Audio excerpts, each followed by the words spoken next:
വെടിനിർത്തൽ ഇനി നീട്ടില്ല. ചർച്ചയ്ക്കുള്ള അവസാന ദിവസമാണ് ബുധനാഴ്ച. ഇനി യുദ്ധത്തിൻ്റെ നാളുകളാണ്. വെടിനിർത്തൽ കഴിഞ്ഞ ഉടനെ തന്നെ ചർച്ചയ്ക്ക് ഇറാൻ വന്നില്ല എങ്കിൽ ഇറാനെ തകർക്കും. ഇതാണ് കഴിഞ്ഞ ദിവസങ്ങളിൽ ട്രംപ് പറഞ്ഞുകൊണ്ടിരുന്നത്. ചർച്ചയ്ക്ക് വരാൻ തയ്യാറായി നിൽക്കുകയാണ് അമേരിക്കൻ വൈസ് പ്രസിഡന്റ്.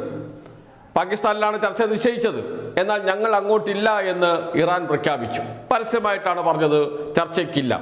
എന്തുകൊണ്ട് ചർച്ചയ്ക്കില്ല? അമേരിക്ക വെടിനിർത്തൽ പ്രഖ്യാപിച്ചു, പക്ഷേ ഹോർമിസ് കടലിടുക്കിൽ നാവിക ഉപരോധം തുടരുകയാണ്. അത് നടക്കില്ല. നാവിക ഉപരോധം പിൻവലിക്കൂ, അതിനുശേഷം ചർച്ചയ്ക്ക് തയ്യാറാണ് എന്ന് ഇറാൻ പറഞ്ഞു. എന്നാൽ നാവിക ഉപരോധം പിൻവലിക്കില്ല, അതിനു മുമ്പ് തന്നെ ചർച്ചയ്ക്ക് വരണം എന്നാണ് പറഞ്ഞത് അമേരിക്ക. എന്നാൽ അത് തള്ളുകയും ചെയ്തു. യുദ്ധമെങ്കിൽ യുദ്ധം, ഞങ്ങൾ തയ്യാറാണ് എന്ന് ഇറാൻ പ്രഖ്യാപിച്ചു. അതോടുകൂടി മുട്ടുമടക്കേണ്ടി വന്നു വീണ്ടും അമേരിക്കക്ക്. ഇപ്പോൾ അമേരിക്കൻ പ്രസിഡന്റ് പറയുന്നത്, ഡൊണാൾഡ് ട്രംപ് പറയുന്നത്, പാകിസ്ഥാനിൻ്റെ അഭ്യർത്ഥന മാനിച്ചാണ് വെടിനിർത്തൽ നീട്ടിയത്. ഇറാനുമായി ചർച്ചയ്ക്ക് സമയം വേണം, ചർച്ച നടന്നുകൊണ്ടിരിക്കുകയാണ്. ഒരു പൊതുധാരണയിൽ എത്തിയിട്ട് വേണം അമേരിക്കയുടെ മുന്നിൽ ചർച്ചയ്ക്ക് ഇരുത്താൻ. അതിനുവേണ്ടിയുള്ള ശ്രമങ്ങൾ തുടരുകയാണ്. അതിന് കുറച്ച് സമയം കൂടി വേണമെന്ന് പാകിസ്ഥാൻ അഭ്യർത്ഥിച്ചു. പാകിസ്ഥാൻ പ്രസിഡന്റ് അഭ്യർത്ഥിച്ചു. പാകിസ്ഥാൻ പ്രതിരോധ മന്ത്രി അഭ്യർത്ഥിച്ചു. അങ്ങനെയാണ് ഒരു സമയം നൽകുന്നതിന് വേണ്ടിയിട്ടാണ് വെടിനിർത്തൽ നീട്ടിയത് എന്നാണ് പറയുന്നത് അമേരിക്കൻ പ്രസിഡന്റ് ട്രംപ്. ഇപ്പോൾ വേറെ എന്താണ് വഴി അമേരിക്കയുടെ മുന്നിൽ? ഒന്നും ചെയ്യാൻ കഴിയുന്നില്ല. ലോക ശക്തി, സൂപ്പർ പവർ എന്നൊക്കെയാണ് അമേരിക്ക സ്വയം വിശേഷിപ്പിച്ചുകൊണ്ടിരുന്നത്. എന്നാൽ ഒന്നുമല്ല എന്ന് തെളിഞ്ഞിരിക്കുന്നു. അമേരിക്ക ഇറാനിൽ തീരെ നാശനഷ്ടം ഉണ്ടാക്കിയില്ല എന്നൊന്നും പറയുന്നില്ല. വലിയ നഷ്ടമാണ് ഇറാനിൽ ഉണ്ടായിരിക്കുന്നത് എന്ന കാര്യത്തിൽ തർക്കമില്ല. എണ്ണ ഉപരോധം ഒരു പരിധിവരെ വിജയിച്ചിട്ടുണ്ട്. അതുകൊണ്ട് തന്നെ ഇറാന്റെ സാമ്പത്തിക നില തകർച്ചയിലേക്ക് നീങ്ങാൻ സാധ്യതയുണ്ട്.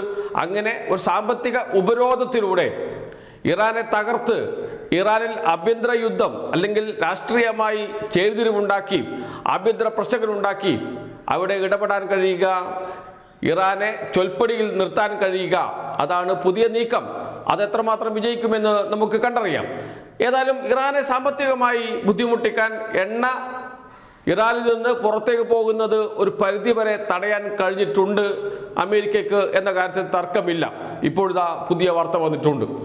2 കപ്പലുകൾക്ക് നേരെ വെടിയുതിർത്തു ഇറാൻ എന്ന വാർത്തയാണ് വന്നിരിക്കുന്നത്. അതിലൊന്ന് ഇന്ത്യൻ കപ്പൽ കൂടിയാണ്. അമേരിക്ക നാവിക ഉപരോധം ഏർപ്പെടുത്തുന്നത് ഇറാനിൽ നിന്ന് വരുന്ന കപ്പലുകൾക്ക് മാത്രമാണ്. അതുവഴി വരുന്ന മറ്റ് കപ്പലുകളെ അമേരിക്ക തടയുന്നില്ല, പിടിച്ചെടുക്കുന്നില്ല. ഇറാനിൽ നിന്ന് വരുന്ന കപ്പലുകൾ തടയുന്നത് കൊണ്ട് ഹോർമിസ് കടലിടുക്കിലൂടെ ഒരു കപ്പലും പോകേണ്ട എന്ന നിലപാടാണ് ഇറാൻ സ്വീകരിച്ചത്. അതുകൊണ്ട് തന്നെ കടലിടുക്കിലൂടെ വരുന്ന കപ്പലുകൾക്ക് നേരെ വെടിയുതിർക്കുന്നു ഇറാൻ, വെടിവെക്കുന്നു ഇറാൻ എന്ന വാർത്തകളാണ് പുറത്തു വരുന്നത്. ഏതായാലും അമേരിക്കയുടെ നിലപാട് വീടിടത്തുനിന്ന് കിടന്ന് ഉരുളുക എന്നതാണ്. തുടങ്ങി വെച്ചു, ഇനി എങ്ങനെയെങ്കിലും ഇത് അവസാനിപ്പിക്കണം. അങ്ങനെ അവസാനിപ്പിക്കാൻ കഴിയില്ല. സൂപ്പർ പവർ, ലോകത്തിലെ ഏറ്റവും വലിയ ശക്തി എന്നൊക്കെ പറയുന്ന അമേരിക്കയുടെ ഗ്യാസ് പോകുന്ന നിലയിലേക്കാണ് കാര്യങ്ങൾ പോകുന്നത്. മുഖം രക്ഷിക്കണ്ടേ? അതിനുവേണ്ടി എന്തെങ്കിലും ഒരു ഒത്തുതീർപ്പ് പാകിസ്ഥാൻ വഴി നടപ്പാക്കാൻ കഴിയുമോ എന്നാണ് അമേരിക്ക നോക്കിക്കൊണ്ടിരിക്കുന്നത്.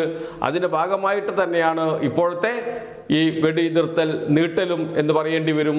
അതല്ല, ഇനിയിപ്പോൾ മറ്റൊരു വ്യാഖ്യാനം വരുന്നുണ്ട്. കാത്തിരിക്കുകയാണ് അമേരിക്ക, തയ്യാറെടുപ്പുകൾ നടത്തിക്കൊണ്ടിരിക്കുകയാണ് അമേരിക്ക. ആ സമയം, വെടിനിർത്തലിൻ്റെ സമയം ഉപയോഗപ്പെടുത്തിക്കൊണ്ട് വേണ്ടത്ര സൈനിക ശക്തി സംഭരിച്ച് ആഞ്ഞടിക്കാൻ തയ്യാറാകുകയാണ് എന്ന വ്യാഖ്യാനവും വരുന്നുണ്ട്. എന്തായാലും ഒരു കാര്യം ഉറപ്പ്, പ്രശ്നങ്ങൾ അത്ര പെട്ടെന്ന് തീരുന്ന അവസ്ഥയില്ല. ഒരടി പോലും പിറകോട്ട് പോകാൻ തയ്യാറല്ല എന്ന് ഇറാൻ പ്രഖ്യാപിച്ചിട്ടുണ്ട്. ചൈനയും റഷ്യയും ഇറാനോടൊപ്പം നിൽക്കുന്നുണ്ട്. അതുതന്നെയാണ് ഏറ്റവും വലിയ ഭീഷണി. പെട്ടെന്ന് തീർത്തു വരാം എന്ന് കരുതി തുടങ്ങി വെച്ച ഇടത്തു നിന്നാണ് ഇപ്പോൾ അമേരിക്ക ചക്രശ്വാസം വലിക്കുന്നത്.